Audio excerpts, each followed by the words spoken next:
Welcome to DC Wood Reviews the Arrowverse. I'm back again with the Arrow redemption story, otherwise known as Arrow Season 5.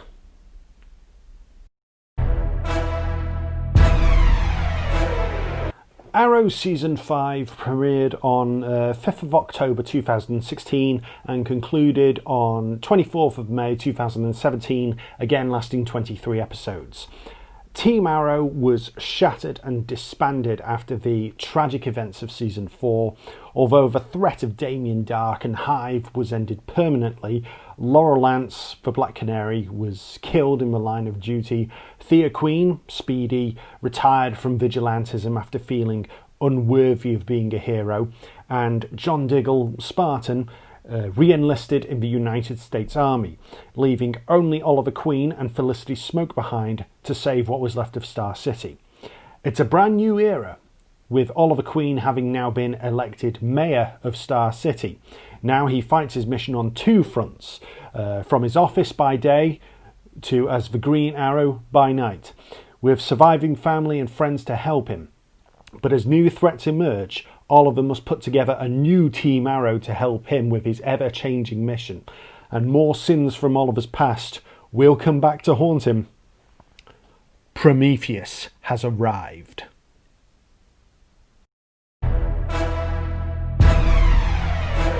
In my original rankings, Arrow Season 5 came in at 6th overall.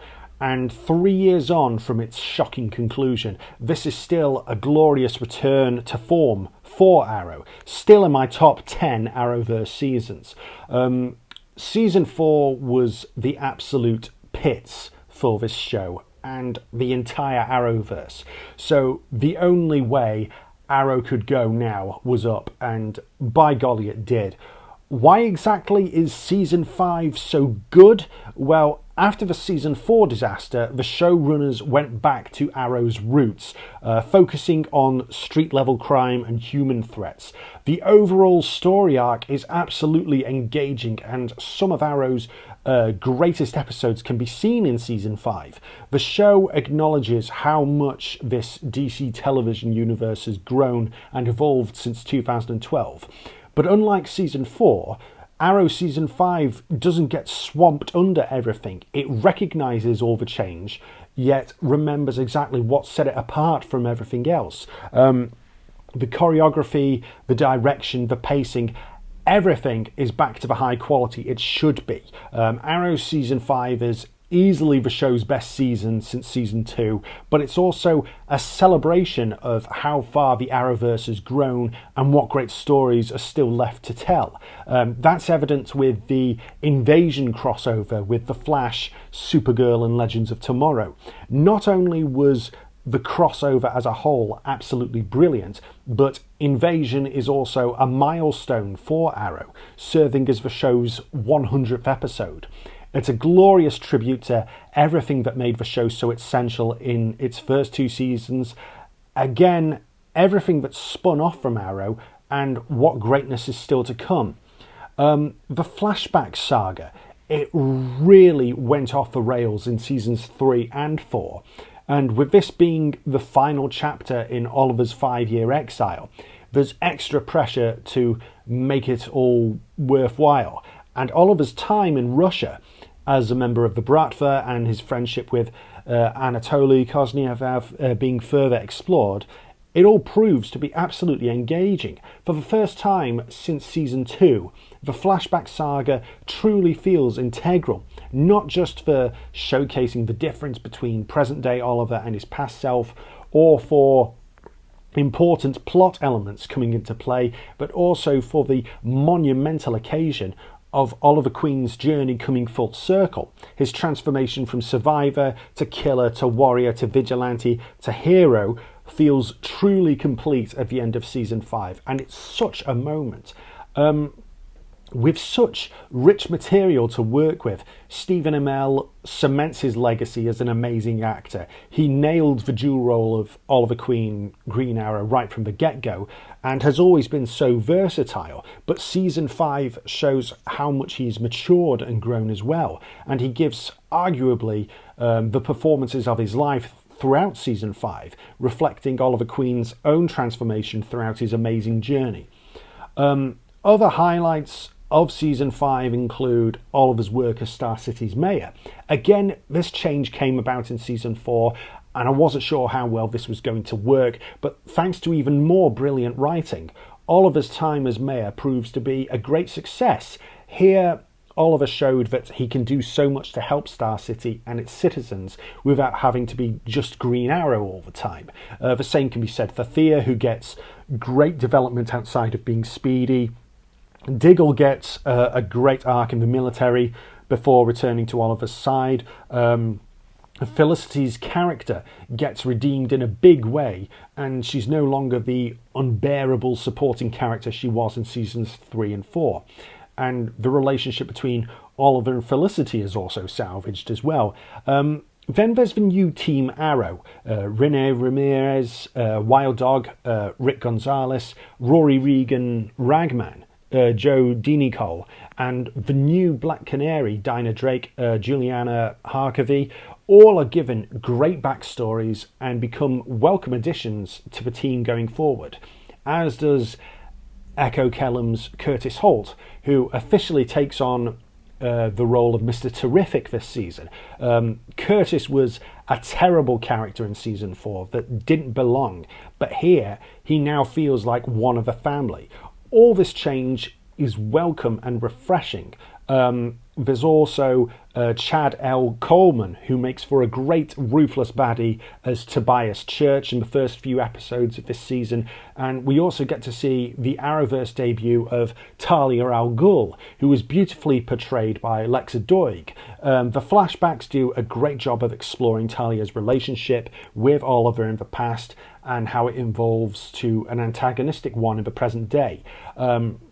Finally, there's Prometheus. At first, when I saw another Archer become the big bad for this season, I initially thought him to be a Dark Archer clone, but Prometheus ended up being the show's greatest villain since Deathstroke, a perversion of the Hood's own making back in season 1, showing that it's not only Oliver's time on Leon Yu that would come back to haunt him, but also his first year as a vigilante that has consequences. Even before Prometheus's identity is revealed, the villain is enigmatic, fascinating, terrifying, deadly manipulative, brilliant, and so well developed, and his identity is very well guarded that it comes across as a real surprise when he's revealed to be Josh Segarra's Adrian Chase. Chase is the new, very likeable and trustworthy district attorney, and when the full extent of his hatred for Oliver is revealed, it makes the character even deeper and more dangerous. The villain's story arc, Josh Segarra's magnificent performance throughout, it keeps changing into a higher gear, snowballing towards the epic finale. Blake Neely's theme for Prometheus is just so iconic and perfect. It captures the essence of the character, and it's the icing on the cake. All of this pushes Oliver to breaking point in a way no other villain has before, and subsequently puts Prometheus in my top 3 Arrowverse villains of all time. So many of the show's best ever episodes like Invasion, Capuchin, and Missing are here to indulge in, and the fantastic pacing, the brilliant plotting, and ace storytelling of season 5 all culminates in Leon Yu, the season finale, which is not just the show's best ever episode, but the greatest hour of television for the entire Arrowverse. This is the closest thing to perfection, and with the fight scenes, music, direction, acting, and storytelling at their absolute peak, Leon Yu is a masterpiece of a finale with the shocking cliffhanger that leaves fans desperate to see season 6 right away.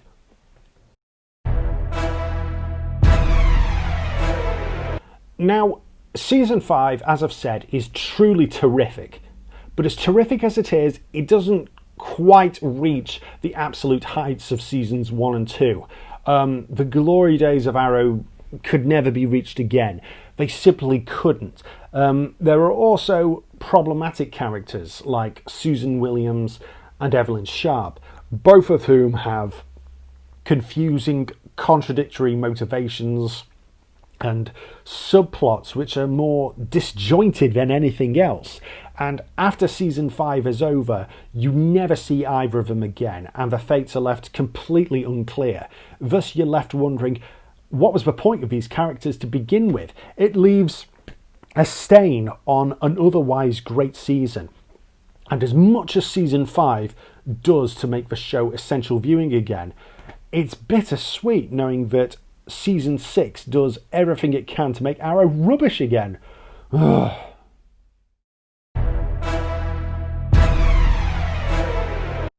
But at the end of the day, Arrow season 5 is a triumph and still worth revisiting, going back to its roots, the Prometheus conflict, celebrating the show and everything it's accomplished, the way Oliver's journey comes full circle.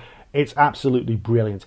Again, not quite as elite as the very best of the Arrowverse seasons, but very, very close, and proof that there was still lots of life left in the show that started it all. Overall rating, 8 out of 10. Next time, I'm going to be reviewing Batwoman Season 1. I've just finished watching Batwoman on E4, so I'm going to review that one next. Then I'm planning on reviewing Crisis on Infinite Earths on DVD before getting back on course with Supergirl Season 2. Thank you for your support. Please comment on what you thought of Arrow Season 5. Please click like and subscribe. See you next time.